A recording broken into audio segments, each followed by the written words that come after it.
Pengambilan keputusan kelompok merupakan salah satu elemen penting di dalam proses kelompok ya. Jadi kan kemarin kita juga mempelajari bagaimana dinamika-dinamika kelompoknya ya, mulai dari anggota, kemudian pemimpinnya.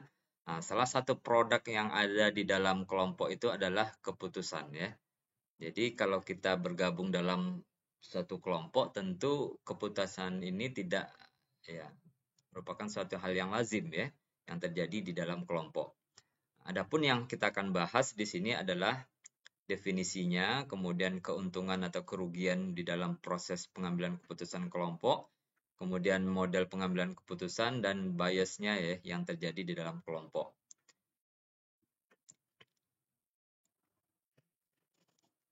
Nah, seperti yang kita jelaskan beberapa pertemuan yang lalu bahwa kelompok ini adalah ya, terdiri dari beberapa orang yang memiliki tujuan yang sama.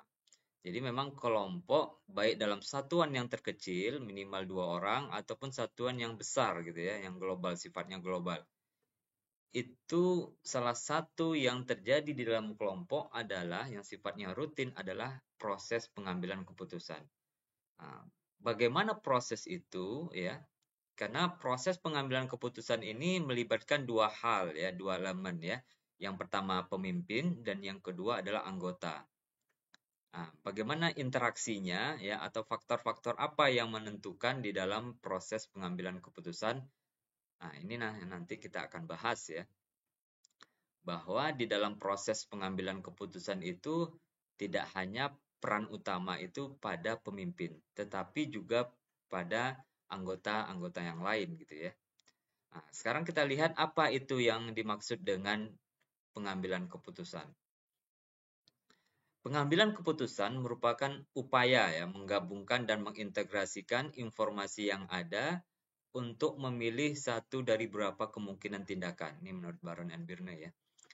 Jadi pengambilan keputusan itu sifatnya general ya. Artinya kita pun tanpa kelompok pun kita sudah sering melakukan ya. Mungkin kita tidak berkonsultasi dengan orang lain atau kita melibatkan orang lain, tergantung daripada diri kita.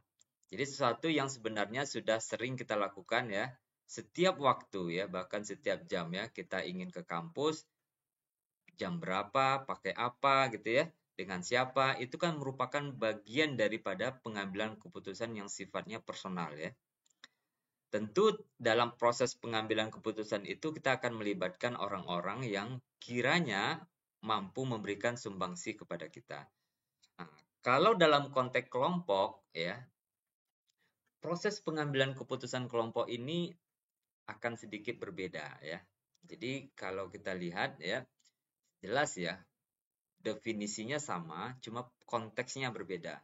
Yang jelas adalah kelompok itu kan berbeda dengan individu ya. Jadi dinamikanya pun bisa berbeda ya di dalam proses pengambilan keputusan ya. Kelompok melibatkan banyak orang ya, terdiri dari berapa orang ya. Di situ ada dinamika-dinamika, ada harapan, ada tuntutan sehingga akan berbeda sekali ketika kita mengambil keputusan ya dengan sendiri ya. Maksudnya ini keputusan di sendiri ini dalam konteks kelompok juga ya. Nah, misalkan ada suatu tugas ya, ketika dibicarakan dengan grup atau dengan kelompok itu akan berbeda ya. Bukan personal decision making ya, tapi tetap konteksnya kelompok, tapi dilakukan di individu dengan grup itu akan berbeda. Nah, pengambilan keputusan kelompok ya, jadi definisinya lebih ini ya, lebih mempertimbangkan ya aspek-aspek yang ada dalam kelompok ya. Jenis proses partisipatif ya, jadi melibatkan individu-individu secara kolektif di dalam menganalisis masalah ya atau situasi ya, dan mempertimbangkan ya suatu tindakan alternatif dan memilih dari alternatif solusi atau ya tindakan tersebut ya. Jadi dari memilih alternatif sebagai solusi gitu ya. Jadi memang kalau kita di dalam kelompok itu butuh waktu atau butuh kesepakatan antar anggota dan pemimpin. Jadi memang lebih kompleks ya di dalam kita memahami ya dalam proses pengambilan keputusan dalam konteks kelompok. Nah, kira-kira ada yang bisa jawab nggak? Apa keuntungan atau kelemahan daripada keputusan kelompok ataupun keputusan individu? Mana yang lebih menguntungkan? Ada yang bisa jawab?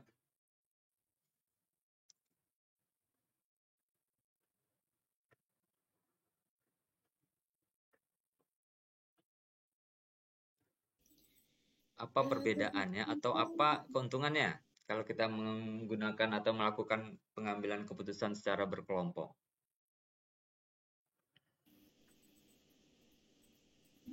Izin Pak, Ya, silakan. Helvi duluan Pak. Ya, silakan Alfi. Kalau kita ngambil keputusan secara berkelompok, kita bertanggung jawabnya bersama-sama juga, Pak. Jadi kita menerima konsekuensinya bersama-sama. Oke, jadi secara bersama. Oke, siapa lagi tadi? Alfi Pak. Alfi ya. Kalau kelompok itu kayak dia tuh memberikan jumlah pengetahuan yang lebih besar. Jadi karena berpartisipasi dalam pembuatan keputusan, para anggota kelompok tadi secara individu lebih termotivasi untuk melaksanakan keputusannya tadi. Terus selain itu, kreativitas yang lebih besar dihasilkan dari interaksi antara individu dengan berbagai pandangan yang berbeda-beda juga, Pak. Oke ya. Jadi kalau kita lihat ya, ada berapa ya keuntungan ya, kelemahan ya. Jadi benar tadi ya, bahwa dengan kelompok kita menghadirkan banyak orang, dengan itu banyak alternatif, banyak yang lainnya gitu ya. Tapi sebelum masuk ke situ ya, kita lihat dulu secara umum ya, pengambilan keputusan dalam kelompok itu ada 2 aturannya. Yang pertama adalah berkaitan dengan mayoritas gitu ya. Ini tentu tergantung pada situasi kelompok. Kemudian ada konsensus ya, ini kesepakatan daripada kita semua ya. Anggota harus mengikuti ya, semua anggota harus mengikuti keputusan tersebut. Jadi memang 2 hal ini yang bisa saja terjadi di dalam kelompok dengan model-model yang berbeda. Oke ya. Oke itu ya, itu secara umum. Nah, kita lihat tadi kembali yang tadi ya, keuntungan atau kerugian ya kalau kita gunakan di dalam proses pengambilan keputusan kelompok. Jadi keuntungannya karena kita melibatkan banyak orang tentu akan menghasilkan banyak ide, gagasan, pengetahuan dan fakta ya. Nah, dari situ keputusannya pun lebih berkualitas dan lebih akurat. Ya, ini memang keuntungannya lebih banyak ya. Kemudian demokratis ya, karena kalau sistem leadernya otoriter tentu tidak akan melibatkan anggotanya di dalam proses pengambilan keputusan. Kemudian potensi mengurangi biasnya besar ya, walaupun nanti ada potensi biasnya juga gitu ya. Tapi ini karena melibatkan orang banyak tentu akan ada koreksian dari A, B, C gitu ya. Kemudian hasil keputusannya ya lebih mudah diterima karena orang akan puas, kemudian lebih terima karena misalkan 50% lebih ya misalkan voting ya, memilih keputusan A sehingga yang lain harus ikut. Kerugiannya ya kalau keputusan kelompok mungkin dari segi waktu gitu ya. Kemudian ada yang terlalu dominan itu juga bisa merugikan kelompok. Kemudian potensi konflik juga bisa muncul ya. Karena kalau kita lihat banyak kelompok itu ya pada situasi-situasi tertentu ya dia pengambilan keputusan ini akhirnya menimbulkan perpecahan ya. Akhirnya menimbulkan konflik dan bisa merusak kelompok itu sendiri. Jadi ini mungkin ada berapa keuntungan dan kerugian ya, mungkin bisa jadi lebih banyak ya, tergantung nanti pada kelompok itu masing ya. Nah, jadi memang keputusan kelompok ini menjadi apa namanya suatu keuntungan ya ketika kita melakukan secara bersama-sama. Nah, bisa saja mungkin kerugiannya atau ini ada muncul istilahnya faktor risiko ya. Jadi sebenarnya kalau kita ngambil keputusan secara berkelompok itu faktor risikonya menjadi rendah gitu ya. Iya, karena kita bersama-sama ya. Nah, melihat suatu ancaman itu berbeda kalau kita sendiri gitu ya. Misalkan ini hal yang sederhana saja gitu ya. Nah, hal misalkan grup ya. Nah, ketika kita misalkan banyak orang yang sendiri itu mungkin takut ya. Tetapi ketika berkelompok dia itu lebih berani. Nah, itu faktor pengaruh dari grup gitu ya. Nah, ya ini sederhananya misalkan ada orang yang mungkin kalau sendiri dia penakut ya, tapi kalau bersama-sama dia berani. Nah, itulah mengapa grup ini melihat ancaman itu lebih faktor risiko lebih rendah gitu ya. Nah, inilah potensi ininya bisa menimbulkan bahwa terlalu percaya diri itu akan menimbulkan bahaya bagi kelompok ya. Nah, ini salah satu potensinya muncul ya ketika kita mengambil keputusan di dalam secara bersama-sama ya, keputusan kelompok. Oke. Nah, kemudian apa faktor-faktor yang mempengaruhi di dalam keputusan kelompok gitu ya. Jadi ada secara umum ada dua ya, internal kelompok ya, bisa ini ada beberapa contoh ya, ada norma, kohesivitas, leadership, ukuran kelompok, orientasi kelompok. Bisa juga eksternal kelompok ya, persaingan dengan kelompok lain, kondisi global gitu ya, atau tuntutan stakeholder yang lain gitu ya. Jadi ini sangat tergantung daripada situasi yang ada di luar kelompok itu sendiri. Bagaimana suatu kelompok itu mengambil keputusan, itu memang dinamika internal itu sangat mempengaruhi ya. Kedekatan kelompok, ya, jumlah yang ikut di dalam proses pengambilan keputusan ya. Bagaimana kelompok melihat ya, kelompok ini orientasinya mau kemana gitu ya. Itu juga akan mempengaruhi ya bagaimana keputusan itu diperoleh ya, dihasilkan. Jadi kalau kita ingin mempelajari bagaimana keputusan kelompok ini ya, inilah berapa poin ya. Ya, karena internal kelompok itu sendiri karena individu ya itu ada juga namanya personality ya. Nah, personality individu-individu itu juga akan mempengaruhi ya di dalam dinamika internal kelompok di dalam proses pengambilan keputusan ya. Jadi interaksinya antar anggota juga mempengaruhi komunikasinya gitu ya, karena ada si A yang mungkin terlalu dominan, ya, itu juga mempengaruhi ya dinamika internal kelompok ya di dalam proses pengambilan keputusan. Nah, ini ada berapa secara umum model aturan dalam pengambilan keputusan kelompok ya. Nah, yang pertama adalah unanimity ya. Jadi sebenarnya di sini ya menekankan bahwa ya mereka cenderung kita dibuat untuk conform gitu ya. Jadi kadang-kadang di dalam suatu kelompok itu ya ada orang-orang yang nyeleneh gitu ya. Nah, maka cenderung ya kita menekankan agar orang-orang yang devian, menyimpang itu untuk conform dengan keputusan yang ada. Kemudian ada majority wins ya. Artinya yang tadi seperti tadi ya. Ini adalah ya mayoritas ya. Jadi mayoritas ya di dalam proses pengambilan keputusan kelompok itulah yang akan digunakan. Kemudian ada truth win, ada truth ya, wins ya. Ini lebih kepada kebenaran ya.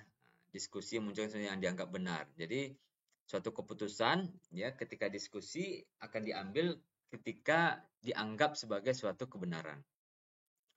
Kemudian ada 2/3 majority ya, ini 2/3 ya.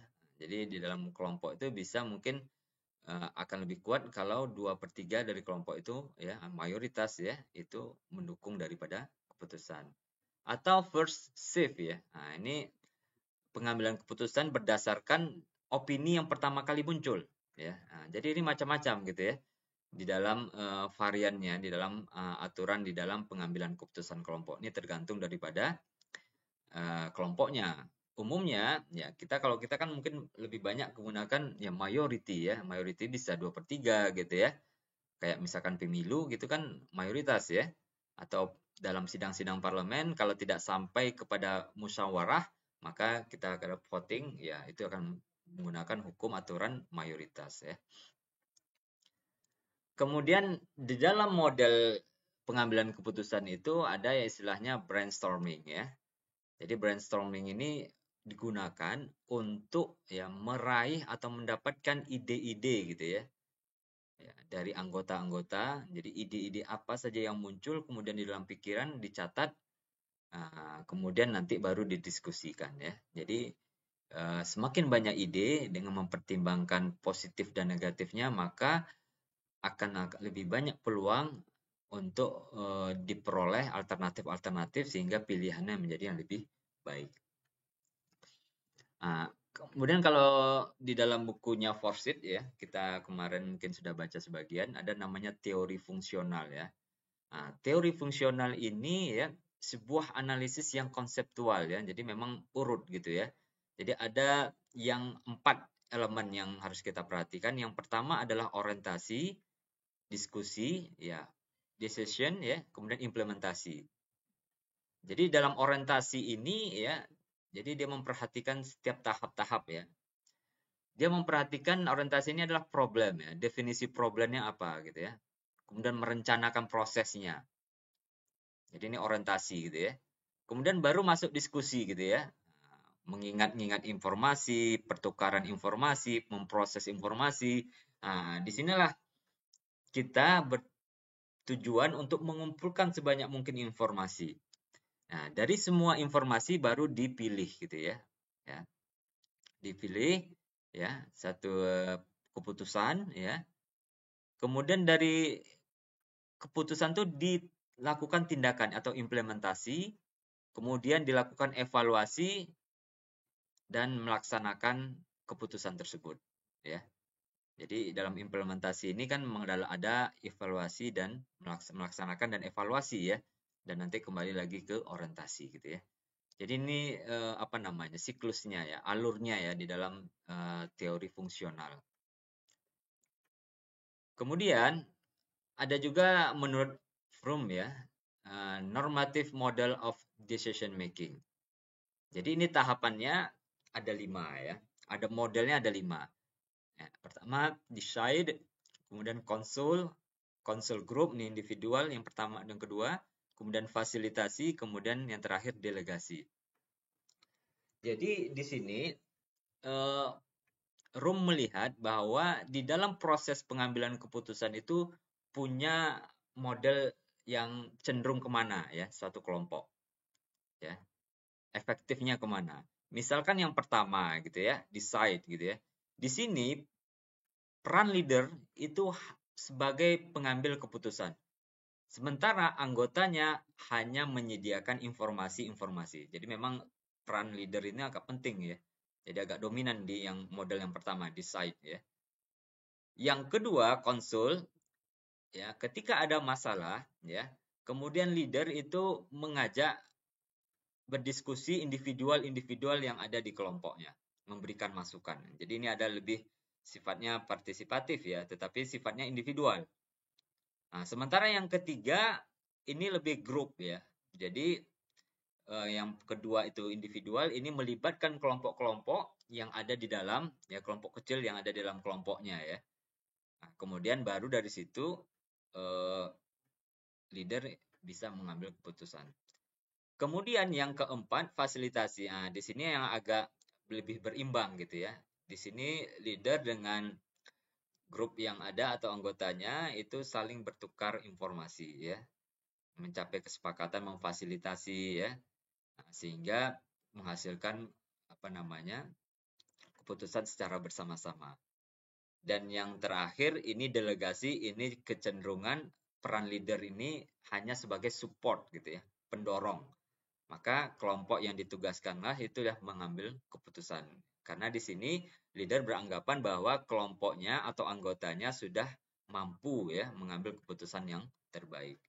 Nah, ini ya from normative model of decision making. Kemudian ada juga yang model-model yang lain ya. Jadi memang tidak kaku ya di dalam proses pengambilan keputusan ya. Ada konsensus ya, ada authority ya, kemudian ada expert ya, ada small group gitu ya. Ini media-medianya ya. Ya. Jadi yang konsensus ini lebih tim ya, bekerja sama gitu ya. Kemudian ada small group ini ya, kalau konsensus ini lebih besar ya. Ini small group ini melibatkan tim kecil ya, lebih efektif ya ketika mungkin membutuhkan tingkat kesulitan yang lebih ya, sehingga membutuhkan tim yang ini. Kemudian bisa juga dengan expert ya. Kita berkonsultasi ya, kelompok berkonsultasi dengan expert ya, untuk memberikan masukan di dalam proses pengambilan keputusan. Ada authority ya. Nah, jadi ini juga ya, peran dari leader ini sangat besar ya. Jadi memang leader sebagai finalnya di dalam pengambilan keputusan ya, berdasarkan input dari timnya. Ini menekankan pada kekuasaan ya, authority daripada seorang leader gitu ya. Nah, jadi ini tingkat ini yang bermacam-macam ya. Kapan kita harus konsensus, membuat kelompok kecil, kapan kita berdiskusi dengan ahli gitu ya. Atau kapan leadernya memang lebih dominan di dalam proses pengambilan keputusan. Nah, ini ada berapa problem keputusan di dalam kelompok ya. Nah, jadi kalau yang saya ambil dari bukunya Forsyth ya, yang paling banyak di sini kalau kita adalah communication skill gitu ya. Mungkin ya kemampuan mendengar gitu ya, kemudian kekurangan di dalam bahasa nonverbal gitu ya, ketidakmengertian. Nah, itu paling banyak ya. Kemudian yang kedua adalah egocentrik ya. Ini mungkin ada individu yang terlalu dominan gitu ya, ada manipulasi dan yang lainnya bisa dilihat di sini ya. Kemudian ada non participant ya. Jadi orang cuek, pasif gitu ya. Sampai yang terakhir adalah attitude dan emosi. Jadi memang keputusan kelompok karena melibatkan banyak orang, maka pasti ada sikap dan emosi itu akan muncul ya. Ketika misalkan di dalam proses pengambilan keputusan itu mungkin kita tidak merasa dihargai, kita tidak suka gitu ya dengan keputusan tersebut, kemudian memunculkan emosi-emosi yang berpotensi menimbulkan ya konflik di dalam kelompok tersebut. Ya. Kemudian di dalam proses kelompok ya ada bias-biasnya. Nah, ini ada central tendency, halo effect ya. Kesan pertama ya, different me, stereotype, groupthink. Nah, kita ini saya pikir sudah hampir tahu lah ya. Semuanya sudah pernah dibahas, terutama di psikologi sosial ya. Yang pertama ya. Nah, nanti kita akan bicara tentang grup polarisasi sama groupthink ya. Grup polarisasi sebenarnya udah di awal ya, ketika dinamika kelompok ya. Nah, ini berapa yang mungkin banyak lagi ya, bias-bias yang ada di dalam proses pengambilan keputusan ya. Nanti kita bisa lihat. Misalkan yang groupthink ya. Jadi groupthink ini adalah proses yang terjadi ketika kelompok membuat keputusan yang berkualitas rendah ya, karena dihasilkan oleh proses kelompok yang cacat dan kuatnya tekanan konformitas. Jadi groupthink ini ya seperti kalau kita lihat di gambar gitu ya. Ya, kalau leader yang mengatakan apakah kita setuju semua? Semua jawab setuju gitu ya. Rata-rata itulah groupthink ya. Artinya cenderungan untuk individu-individu yang ada dalam kelompok itu konform gitu ya. Saya merasa nggak enak. Oh, keputusannya itu salah. Tapi kita nggak ada keinginan untuk menentang gitu ya. Tapi kita cenderung agree. Yes, oke gitu ya. Keputusan seperti itulah yang dinamakan groupthink ya. Jadi proses pengambilan keputusannya itu cepat gitu ya. Tanpa ada usaha untuk ya menilai apakah keputusan itu baik atau tidak. Maka namanya poor decision ya. Keputusan yang rendah ya, yang miskin, yang kualitasnya tidak baik ya. Ini biasanya terjadi, groupthink ini terjadi ya ketika pertama kohesivitasnya kuat. Jadi misalnya ini ada kondisi groupthink ya. Ada yang pertama kalau kita lihat di sini kohesivitasnya atau group homogenity-nya ya. Jadi karena saking kuatnya ya kita bisa cenderung untuk membuat diri kita sama dengan anggota yang lain. Ya, jadi kemudian ada namanya di sini group insulation ya.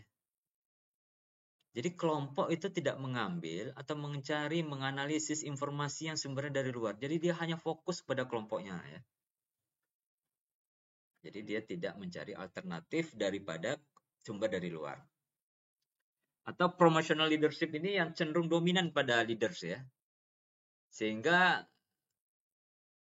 kelompok tidak sempat memberikan evaluasi ya tentang keputusannya ya. Jadi kalau kita lihat di gambar seperti ini ya. Ini dinamika grouping-nya ya. Ada antecedent-nya, kondisi yang sebelumnya atau yang mengawalinya, kemudian ada ciri-cirinya, symptom yes, of grouping ya. Kemudian lahirlah pure decision making ya. Ini bisa kita lihat ya. Jadi salah satunya adalah pressure on ya untuk conform ya. Jadi ada tekanan untuk conform di dalam kelompok itu sendiri gitu. Atau kesukaan in-group favoritism ya. Karena terlalu suka atau bangga dengan kelompoknya sehingga dia hal-hal yang negatif, hal-hal yang di lain akhirnya dia abaikan ya. Itu ya. Jadi itu simptom ciri-cirinya ya. Biasanya di sini ya kondisinya apa? Ada temperature, stress, kondisi stres, terlalu tinggi cohesiveness-nya, kedekatannya, identitas sosialnya, kemudian mengisolasi dari informasi dari luar ya. Ya, otoritatif ya, pemimpinnya otoriter itu kondisi-kondisi yang bermula yang dapat menimbulkan grouping gitu ya. Jadi ada kalau Anda bergabung dengan kelompok tidak terbuka ya, hanya mengandalkan informasi dalam kelompok, kemudian dia mengalami ilusi-ilusi ya anonymity gitu ya atau invulnerability gitu ya.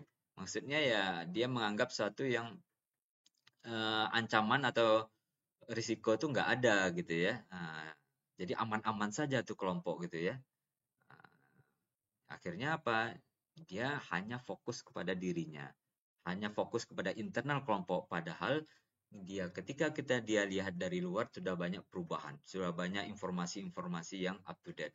Itu ya. Jadi itu potensi menimbulkan groupthink. Itu ya. Kemudian yang kedua, ini grup polarisasi. Ini sebenarnya sudah dibahas ya kemarin ya. Polarisasi ini ngapa dikaitkan dengan pengambilan keputusan?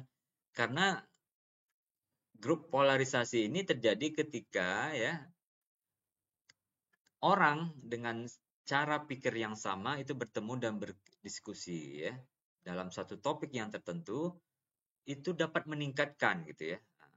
Dapat menguatkan sehingga menjadi lebih ekstrim ya.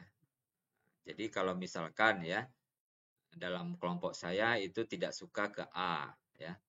Nah, itu rata-rata teman-teman yang lain nggak suka juga gitu ya, cuma dengan kadar yang berbeda. Ketika berdiskusi, akhirnya yang mungkin kadarnya sedang, akhirnya menjadi high ya, atau tinggi sangat ekstrim. Itu namanya grup polarisasi ya. Karena kita punya sama opini tentang hal tersebut gitu ya.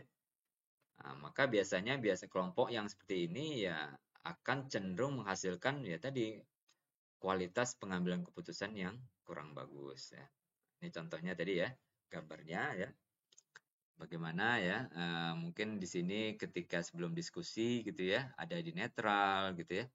Nah, kemudian setelah after diskusi, ya dia semua yang netral ini ketarik ke belakang gitu ya. Nah, demikian juga seperti ini ya. Jadi diskusi ya itu dapat meningkatkan ya atau membuat kita lebih ekstrim ya lebih ini dalam proses pengambilan maka itu namanya grup polarisasi ya.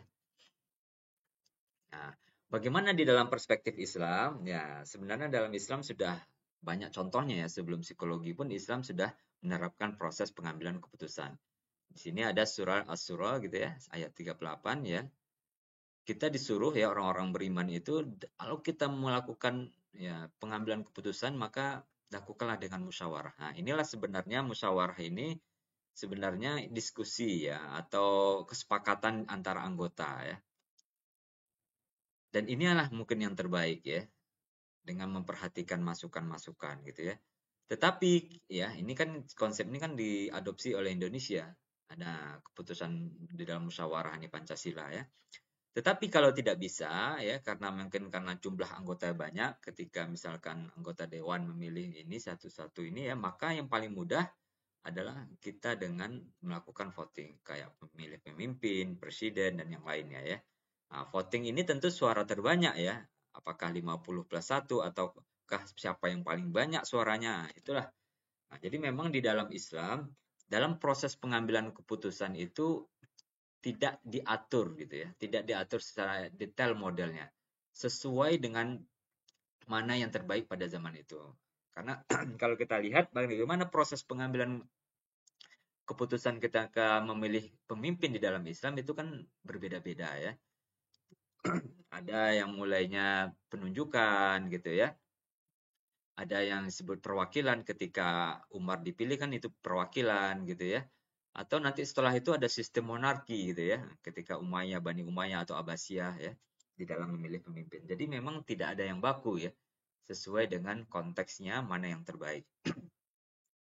Nah, yang penting di dalam proses pengambilan keputusan itu Islam mengatur ya, misalkan dengan menggunakan sikap yang lemah lembut, yang memberi maaf ya, tetap beristighfar, memohon ampun ya, tekad kemudian bertawakal kepada Allah.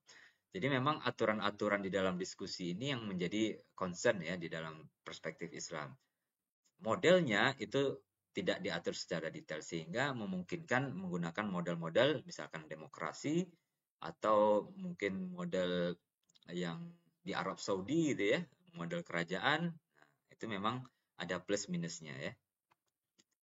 Kemudian yang terakhir, ini ada kaitannya moral dengan pengambilan keputusan.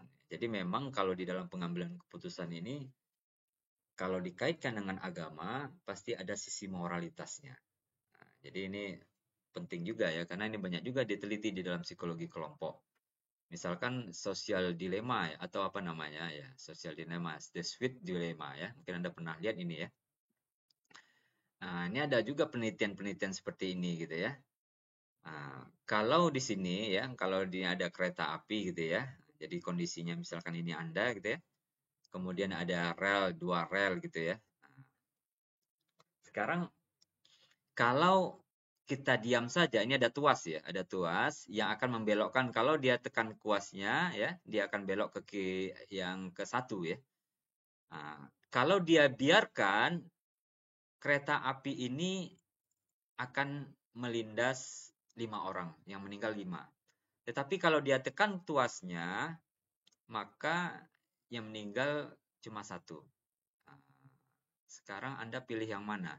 Anda menekan kuas atau Anda diam saja?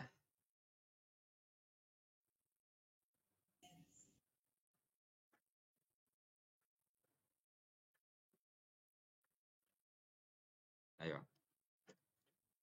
Siapa yang punya ide?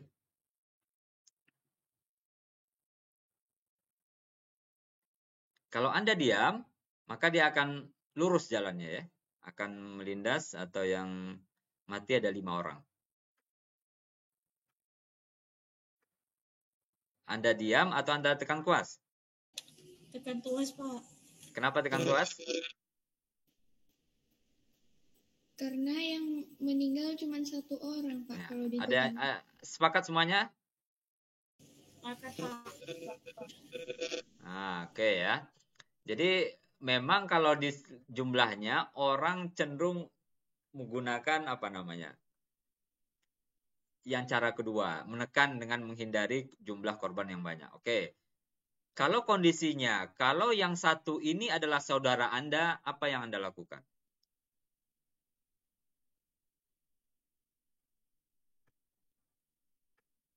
Apakah tetap menekan kuas? Tidak, Pak. Ya. Jadi kadang situasi ini kan tadi kondisi yang pertama kan kita tidak mengenal ya. Jadi memang ada beberapa faktor yang mempengaruhi ya. Ketika individu yang satu orang ini orang yang kita kenal, ya, maka kita akan cenderung ya lebih diam saja. Tapi kalau dirasa ini tingkat rasa bersalahnya, kalau yang pertama kalau Anda diam saja Anda pasif ya. Walaupun yang mati 5, tetapi kalau yang Anda tekan itu tuasnya, maka Anda aktif ya. Jadi pasif sama aktif ya. Nah, itu rasa bersalahnya lebih tinggi mana? Pasif atau aktif? Aktif. Ya, aktif kan ya. Nah, karena Anda menekan. Kalau Anda diam saja kan sama kayak misalkan ya membuang sampah ya. Nah, membuang sampah ya atau Anda melihat sampah gitu ya. Anda mungkin tidak merasa bersalah walaupun mungkin Anda ingin memasukin sampah itu ke tong sampah ya. Daripada Anda membuang sampah satu gitu ya. Jadi mungkin ada yang pasif, ada aktif. Oke ya. Jadi ini the sweet dilemma. Nah, ini namanya juga the food ya, bride's dilemma ya. Nah, ini sama juga sebenarnya yang tadi. Kalau Anda pasif ya, Anda kereta ini akan menabrak 5 orang nih. Tapi kalau Anda aktif ya, dengan cara apa? Anda mendorong ini ya. Kira-kira apa yang Anda lakukan ya? Anda mendorong atau Anda membiarkan ini? Mendorong, Pak. Waduh ya, mendorong ya. Nah, jadi memang moral beda-beda ya setiap orang ya, karena ada melihat bahwa Anda mungkin menyamarkan 5 orang ini ya, walaupun Anda melakukan sesuatu yang negatif ya. Misalkan Anda mendorong kan aktif ya. Ini tingkat kesalahannya, tingkat bersalahnya lebih besar kalau daripada Anda diam kan.